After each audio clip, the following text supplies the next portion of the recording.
Saturday night, UFC comes to Vancouver. We've been proponents of this, and it goes off without a hitch. James Dennison, our web producer, was actually in attendance for this event. Just look at this. They turned GM Place into the whole new atmosphere with the Octagon right front and center. And this was a fun event to watch. I was watching, all the recaps afterwards, and I like to see this. It looks like it's going to come back. I had the best seats in the house. I watched pay-per-view sitting on my couch eating a couple of hot dogs with my husband. It was great.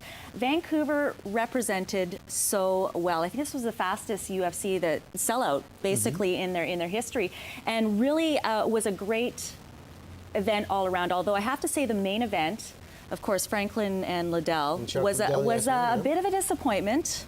You know what I don't get is after Rich Franklin says in the press conference, you know what, everyone says Chuck Liddell's career is over now. He's lost 4 or 5 bouts. And he says, you know what, we're friends. I don't want to be the guy that ended his career.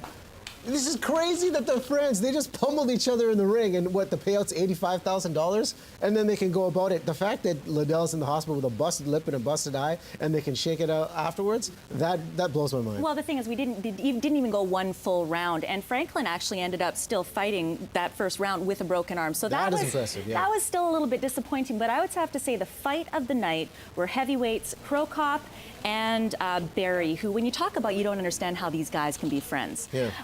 Right in the middle of the fight, I think it was in the first round, Barry had taken a hit over at Cro-Cop, and you could see a smile in Barry's face, almost like, I got you, but it was like this friendly kind of smile, and all of a sudden Cro-Cop smiles.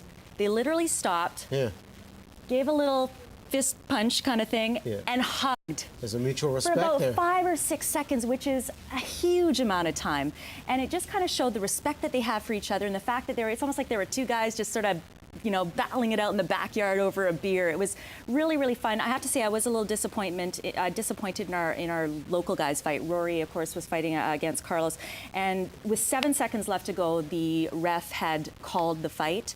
And with the exception of that last round, our Kelowna guy, Rory, would have won, I think. So that was a little bit of controversy. But overall, well represented our city. Mish, $4.2 million at the gate. Dana White, the UFC president, I think is a genius. These guys that win get $85,000. Yep. $4.2 million in revenue. It's coming back. I still have Don's comment, 2 guys battling out over a beer in the backyard. Never seen that happen, but, I'd probably pay to see it.